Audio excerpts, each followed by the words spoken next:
Хайрлы күн! Сегодня мы с вами будем разбирать, как используется родительный падеж в казахском языке.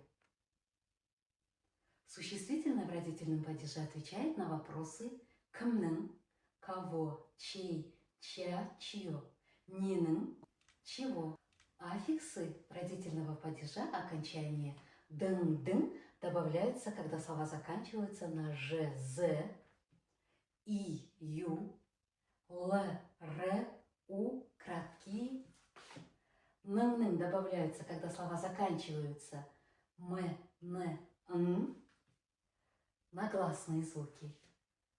Тың добавляются, когда слова заканчиваются на глухие согласные и б, в, г, д. Так как родительный падеж обозначает объект принадлежности, к объекту мы добавляем окончание родительного падежа, второе стоящее слово – окончание притяжательной формы третьего лица. Например, Динараның шашы. А теперь давайте приведем примеры. Қыздың сөмкесі. Сумка девочки. Девочка здесь объект. Добавили окончание родительного падежа. Рядом стоящее слово принадлежит девочке сумка. Добавили окончание притяжательной формы третьего лица. Үйдің кілті, оқушының дәптері, сөмкенің қалтасы, сағаттың тілі, есіктің тұтқасы. Дальше посмотрим, как родительный падеж используется в предложениях. Қыздың сөмкесі үлкен, үйдің кілті жоқ, оқушының дәптері үстелде жатыр. Давайте приведем примеры с предметами, которые лежат рядом с вами. Дәптердің беті, Телефонның экраны, кабинеттің терезесі, мұғалімнің дәптері, Диананың қаламы, Еленаның кітабы, Ольганың папкасы. Сабринаның телефоны. Перейдем на аудирование. Менің аты-жөнім Карина Марченко. Менің ұлтым орыс. Орыс мектебінде оқыдым, бірақ қазақ тілін жақсы білемін. Жасым 21-де. Бойым орта, шашым ұзын және қоңыр.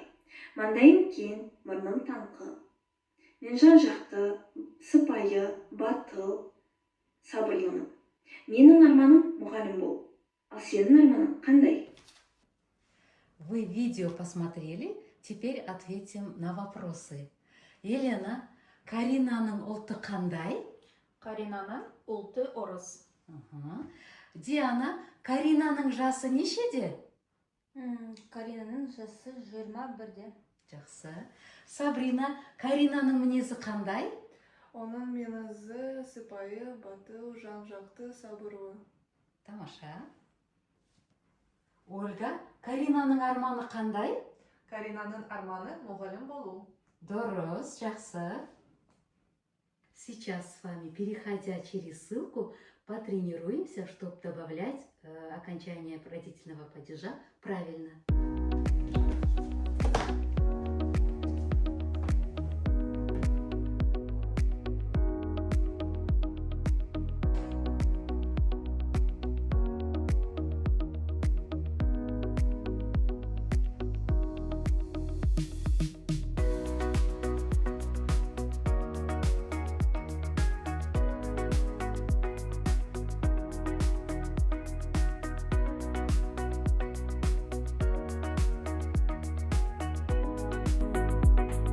Следующее мы сейчас выполним с вами письменное задание. Здесь есть образец, да? Добавим родительный падеж к объекту. Объекты все у нас здесь в скобочке. Образец, Ольга, прочитайте. Асанның кітабы бар. Ага. Дальше выполняем задание.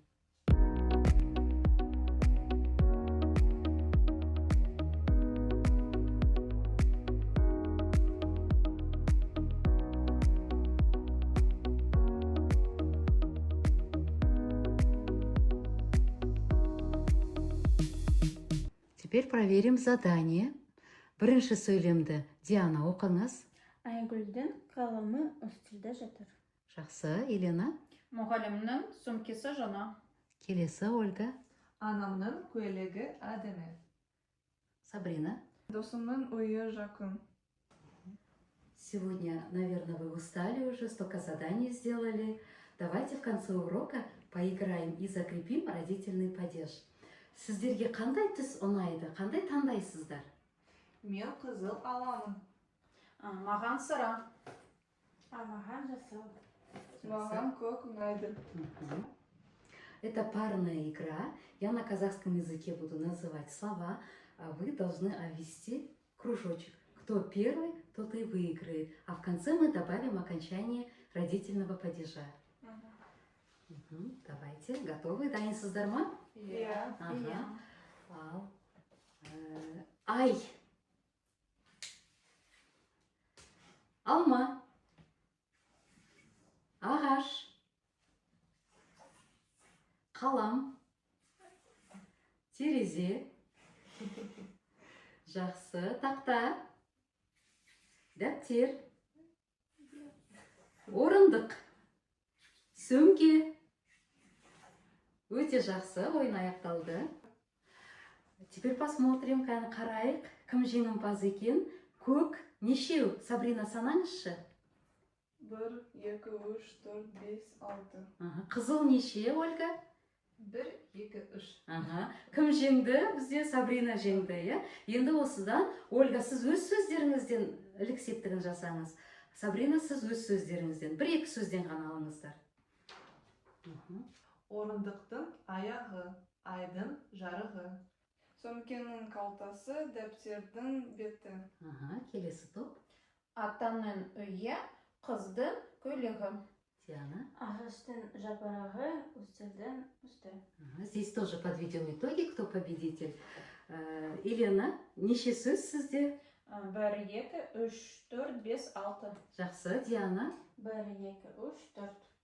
4 сөз. Бізде жеңімпаз Елена. Тамаша, жақсы. На этом наш урок закончился. В комментариях напишите, как будет перевод заместитель начальника.